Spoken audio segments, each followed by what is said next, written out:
All right, welcome everyone. This is the second session of the Content Exploration Series. To the people in attendance here, welcome. And for those of you live streaming or viewing this video online, we appreciate you. Thank you very much. We're at Britton Marketing Design Group. We are a creative design agency celebrating 10 years in next month. So, woohoo, we're pretty excited about it.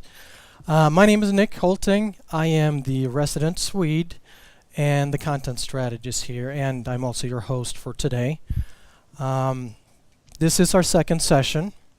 So we're going to talk about content discovery. We're going to talk about how to set up a structure that allows content to find you instead of you not having a strategy for finding great content to share with your social media communities. The first session we had was about content strategy versus content marketing. So we briefly discussed the content strategy and what that is, the creation, the sharing, the planning, and the management of content versus content marketing, which is more about the executive stage of the sharing and driving traffic to your digital property. So what are we doing here? This is supposed to be an informative, collaborative, maybe even a little bit of fun time well spent. We hope that you walk away with maybe a few tools that you can implement, something that might help you be more efficient, something that might help you save time, and optimize your content marketing strategies and so forth. So we're going to talk about a lot of different tools today. And if you're online, live streaming this, go to our resource page, which has resources that are in today's live stream. You can reach that at bmdg.us/content-exploration-session-2.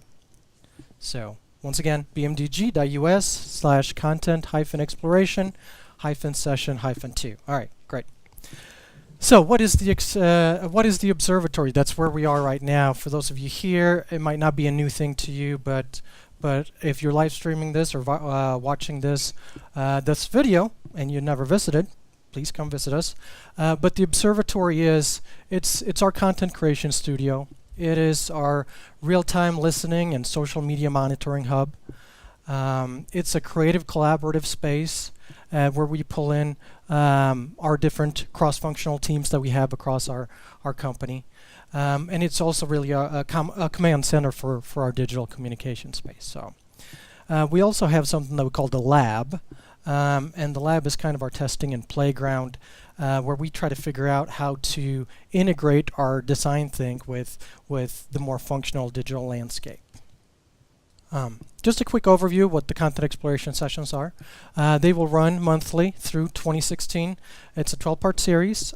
We talk about a lot of different segments of content creation, planning, distribution, paid content, and so forth. So we host these every last Wednesday at noon.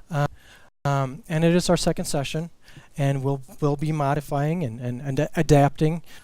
So we're all about content creation here at Britton Marketing Design Group. We love creating structured content that we can easily repurpose for different channels, mediums, events, and so forth. In front of you, if you're here, you have a sketchpad. It is our design feature that we publish on the blog for our, and it's our March desktop calendar. We modify that for note-taking here for everyone that's here. If you're not here, if you're online viewing this, you can go to bmdg.us/sketch-pad2 to download it and take a look at it. The Sketchpad also has the dates for the next session. It has how to follow us on some of our social channels, links to some other resources and stuff like that. So, like we always say, we're pro doodling here, so doodle away. And we really want these sessions to be interactive and engaging. That's why for the next session here, coming up in March, there will probably be 2 of us up here. But we want you to ask questions. I'd rather stand up here for 30 minutes and ask questions than just talk at you. So if you have questions, go ahead, feel free to do so. If you're live streaming this, tag hashtag Great Britain or send us a tweet at BrittonMDG, and we'll see if there's any questions. We can take a look at them at the end of this presentation. Okay, so content discovery. I'm going to preface this with, we are all about content exploration here, and content discovery shouldn't necessarily be difficult. It should be fun. It can be awesome. It can be an adventure. The one thing is you always have to look out for Swiper, because Swiper is basically the person that's stealing your time. It's Swiper is crawling news feeds and timelines and just wasting time without a map, hoping to fall into some great content. We have a map, the map. So that's how the song goes. I have 3 kids. I'm sorry. I apologize. So, but that's what content discovery is all about. It's about creating a blueprint for finding content. It is not about. It doesn't have to be. Content discovery doesn't have to set you down a path of violence and mayhem and destruction. The more you structure this process, the easier it will be for you to find whatever it is that you need to find. It allows for you to build up a repository of great content, and it allows you to be more efficient. So we're firm believers here that creating a vibrant social media community starts with creating original content, but it's also accentuated by creating and sharing industry content. But you have to find that great content in order to do so. Excuse me. Now that we've got all that out of the way, we're going to take a look at the 4 main reasons why creating a content discovery strategy or a more managed approach to content discovery, and why that process is so important. So we're going to talk about accountability, saving you time and resources, automation, and collaboration. From an accountability standpoint, it's super important to know who does what, when, where, how, the whole governance perspective of processes. And that's what we're going to talk about for accountability standpoint. It's super important from all aspects of what you do with your business to have a strategy for it. And content discovery shouldn't be different. It should all be structured. So we'll talk about the accountability portion here in just a little bit. Content discovery, if done right, from a strategic standpoint, can also save you time and resources. Structure equals consistency and allows for you to see patterns and allows you to be more agile. So we'll talk about that. We'll also talk about automation. Automation can be great because, again, it can maximize your resources that you have and minimize some of that creep and stuff that we get into sometimes when we're either procrastinating or not having a structured environment to work from. And then we're going to talk a little bit about collaboration as well. There are tons of aggregation and discovery tools out there that have a collaborative aspect to them. So we're going to look at that as well to see, well, what and how does collaboration affect content discovery? Because it's kind of a byproduct of a really healthy content discovery plan. So what it really does, content collaboration, is it allows you to have a team that is similarly informed, because you all source the same kind of information, so you go faster. So you go to market faster because you have all the same information, so you're all on the same page. So, okay, let's get a little bit more granular into this. So content accountability. Again, everything that we do is pretty much steered by consistency, and automation, accountability is part of that as well. We want to be able to treat every piece of content that we either aggregate, create, or share the same. The more consistent we are in everything, the easier it is for us to, define patterns and adapt and assess the situation, and then ultimately get better. So that's where the strategic approach comes in, because it allows us to measure it if we have a strategy. It allows us to have benchmarks. It allows for us to, if we have a separate content discovery strategy, it allows for us to assess that strategy and see what worked and what didn't work, and then create a better strategy, improve upon it. So from a voice and tone perspective, it really empowers the person, the team, when you create a content discovery plan, because again, it allows you all to be on the same page. It allows for you, if you have turnover and you have a voice and tone plan, you exactly know what you want to do. If you have that at your disposal, it's going to be, again, faster for the team to work from that strategy as well. So the voice and tone, again, we're talking about consistency. We talk about everything being faster if we have a framework set in place. Then the content sharing of it, it really empowers the person in your company for your brand. It empowers them because having a strategy for this allows them to source a lot more content. It allows them to vet that content faster. And it allows them to have a lot more content. So it kind of allows them to have more time for the more fun stuff, which might be creating original content because you have such a great repository or inventory of community content that you want to share. Now the third part of that is the vetting process. A lot of companies use the vent model, which means that you have a matrix for the content that you want to share that says, is it valuable? Is it engaging? Is it necessary? Is it true? Now what you want to do is you want to set up a modified vent model for your company that speaks to your voice and tone and how what your messaging framework allows for. So you modify that. Maybe your brand is really passionate, so everything that you share, you want it to be emotionally driven. You want it to be passionate, and so forth. So so that's kind of part of the venting or the vetting process. So we never have enough time, right? We always need more time.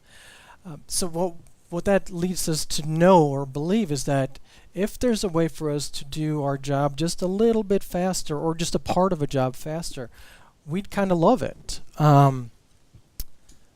Using processes, services, and platforms can eliminate some of this creep that we do. It can eliminate procrastination. It can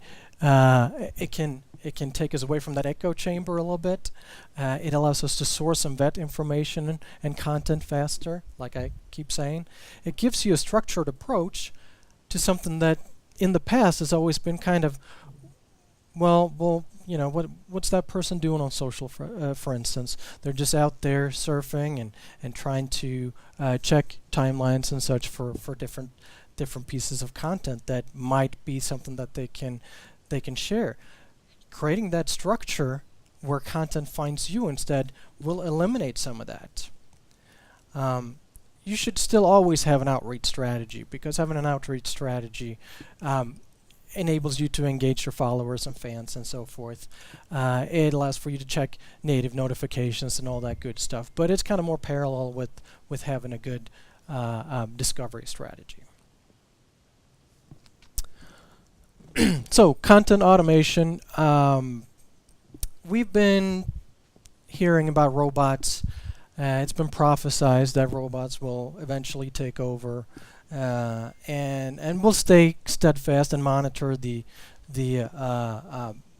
progress of artificial intelligence. But we're not above ourselves to look at the fact that automation, there's a lot of opportunity with automation. And we want to make sure that we can harness automation when it is a good thing, when it's an added value, when it's an opportunity. What automation can be, it can be a lot of different things. It's usually when you set up a process that sends a piece of content directly to an app, a designated device, or something like that. We talk about RSS feeds, subscriptions to emails. That's part of content discovery and aggregation and automation, social media management platforms, native notifications, Google alerts, all that stuff is part of automation. If you set up a robust framework there, you will receive content on a daily basis or whatever kind of cadence you set it to that will allow you to faster vet that content. Instead of going out, you're grabbing and funneling that content in to your preferred channel or your preferred vehicle that you use, your medium. So our content discovery process is fueled by an RSS aggregator. We use something called Feedly Pro here, and we'll talk a little bit more about that and how that plays into the different tools that we use. But one of the things is that automation can really transcend platforms and devices, and it can greatly impact how you find great content to share. It is the automation part of it is truly what allows for you to maximize your resources and save time. But with automation, we always have to be kind of, it can be tricky sometimes, not so much when it comes to content discovery, but with content creation and content curation, automation might not always be the best choice. It's important to use automation when it enhances your existing workflow or processes. It needs to be conducive to your user experience and everything like that. And we need to harness it when there's an advantage to it. For content discovery, automation makes a whole lot of sense. So we want to make sure that we set up structure that helps that harnesses automation. But for something like social media management and social media sharing, automation is not truly something that we do a whole lot of, because if we automate things from cross-channel, say we automate a message from Twitter to Facebook or so what, we're not using the optimal user experience because we need to tailor the specific messages to that specific audience on that specific channel. So we want to make sure that we are that we take that into consideration, because we don't want to go ahead and send out a message on Facebook that has a couple of hashtags or so, because we're going to limit the organic reach of that post. It's not conducive to the user experience on Facebook. So automation is great for a lot of things, but we also have to be very hesitant and cautious with automation sometimes as well. So content collaboration isn't directly part of content discovery. It's a byproduct of having a healthy content discovery strategy. It's a benefit because as we keep sourcing content, vetting content, and using a lot different tools to do so, a lot of these different tools have collaborative aspects to them. So we use Feedly Pro, which is a RSS aggregator. What Feedly does is it allows you to funnel content into the aggregator. You aggregate content. So what you do is you designate what magazines, websites, blogs, what sources you want to receive content from. So you can create that structure all by yourself and set that up. I want everything that this website publishes. I want to see that. And that's great. There's a manual aspect to it, because once you set it up, you still have to go in and check it and vet everything and see what part of that makes sense. Feedly also does, a good, another good part of having an RSS aggregator is that it's usually real time. So whenever someone publishes something, you know it because it comes into your Feedly account. It comes into your Feedly magazine or whatever you call your different sections that you set up in Feedly. So we use Feedly. We love it because it allows us to tag all the good industry content. We can categorize it for specific industries, for specific keywords, for specific brands even. and then we can just go ahead and manually go in and vet that content that comes in to see, well, does this fit our vent model? Is it valuable? Is it engaging? Is it necessary? Is it true? If we follow that part of it, and then we would go say, well, this one fits 3 of the criteria of the matrix, so we're going to go ahead and share that on Facebook or share that on LinkedIn. So you can also use social media management platforms, because most of them have obviously they have collaboration too, collaboration built into most of them, but they also have a discovery feature, most of them I say, where you can track keywords and so forth. So you want to make sure that you harness that as well. Using something like browser extensions, and we're super jazzed about browser extensions. We use Google Chrome, a lot of us here, and we have tons of different extensions that just make it really easy to, when you find that content, to say, well, I need to send this to someone, and I need to have someone else see this. So we have a lot of different things that we use just browser extensions for, that allow us to share content, collaborate on content, and again, discover content and share with our teams and so forth. Linkydink it's a really funny name, but it's also a super easy browser extensions that allow you to just tag up to 5 websites in a day. And what it does is you designate who that goes to. So if you have a team of 5 people working, you can add 5 emails to that, and the person that's aggregating things can just click on or tag those 5 different news stories that day. It automatically sends an email to the recipients on that email list. So really simple, minimal time spent, and then everyone gets to see the information that person saw. So it's called Linkydink. Yes, yeah, it's called Linkydink, which is a great browser name and browser extension. We also use Flipboard, Sprout Social, Grammarly. We have tons of different browser extensions that we use. Then we also use native collaboration plugins too, which are also can kind of also be browser extensions. For instance, on Flipboard, we have you can create magazines that you can contribute to. So again, adding contributors to a secret magazine on Flipboard could allow a team to source the same kind of content. Another example of using a browser extension or a plugin would be having the Pin It, the Pinterest Pin It button.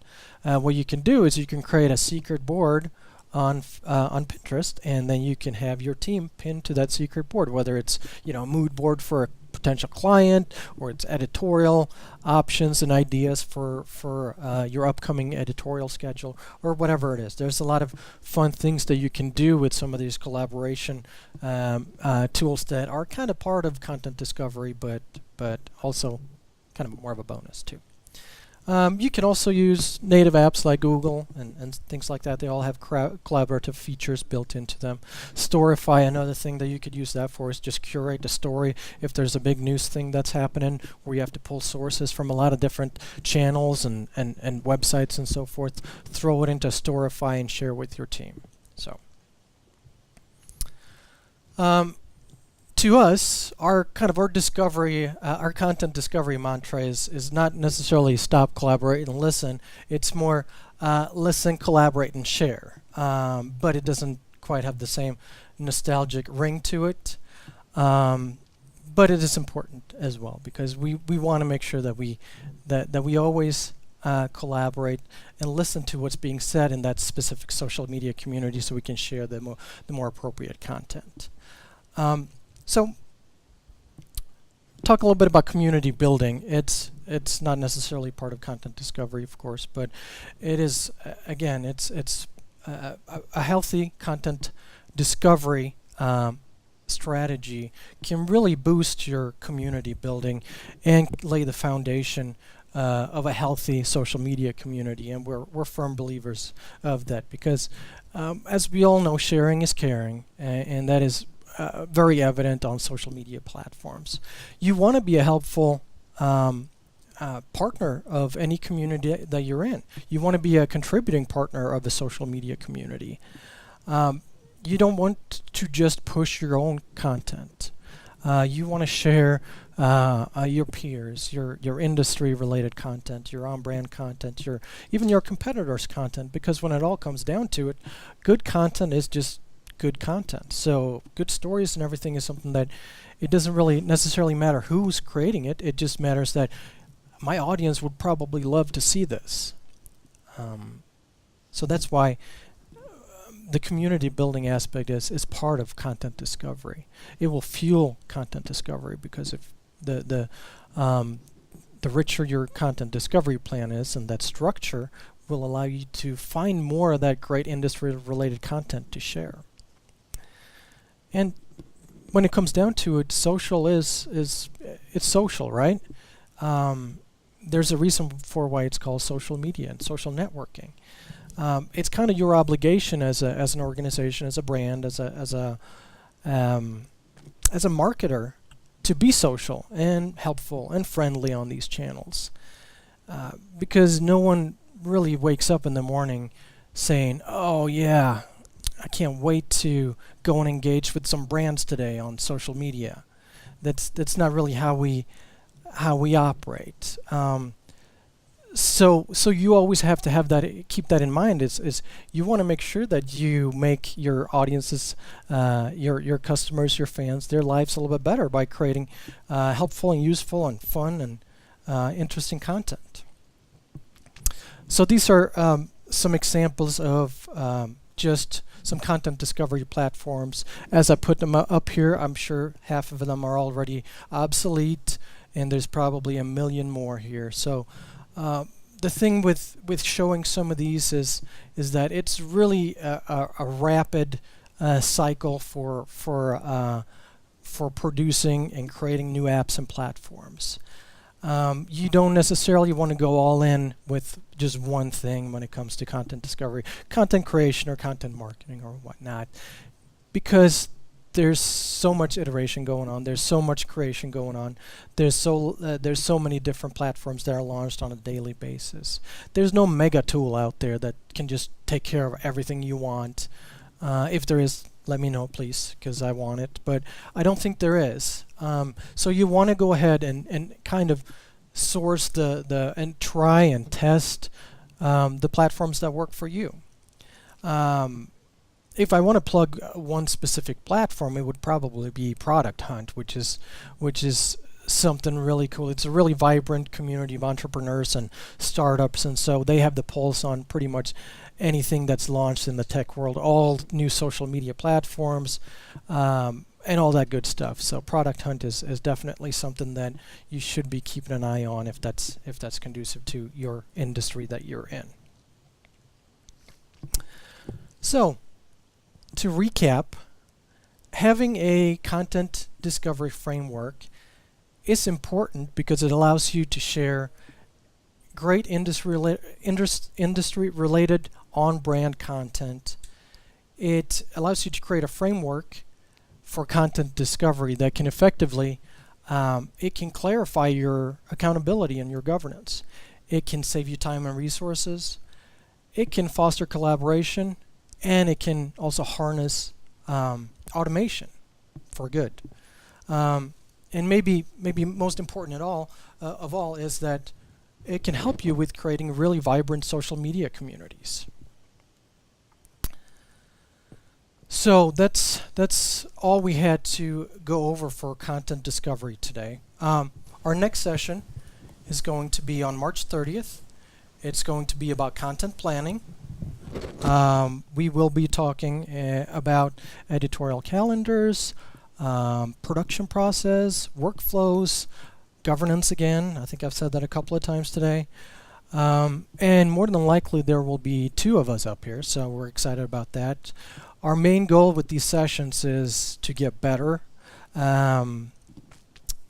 want to go ahead and make sure that we have useful content here, that we're a resource to you. So please, if you can, leave us a note, comment, tweet us, carrier pigeon, message in a bottle, whatever it is. We are open and we're welcoming any type of suggestions and recommendations. We really appreciate everything. We appreciate your time, and we appreciate you being here with us. So, are there any questions for right now? Yes, so the platform I spoke highly of is called Product Hunt. And Product Hunt, like I said, it's a really vibrant community with entrepreneurs, techies, startups, and basically that and something like Beta List. If you want to keep tabs on the hottest new platform, the craziest new social app, the newest drone, whatever it might be, Product Hunt will have that, and they will have it first. Their daily trending topics is pretty much something we keep an eye on a daily basis. So, anything else for now? Say linky dink again. Linky Dink, yes. I'll end this session with saying Linky Dink. But before I say Linky Dink one more time, I want to just point you to our resource page. If you live stream this, or if you just want to go back and review this video again, maybe download the Sketchpad. This presentation deck will be available. Sign up for our weekly email newsletter would be great. We'd love that. We also have other content marketing resources and such available for you as well. And that website is bmdg.us/content-exploration-session-2. And that's up on your board right now. And with that, I say Linky Dink, and we'll see you in March. Thank you very much.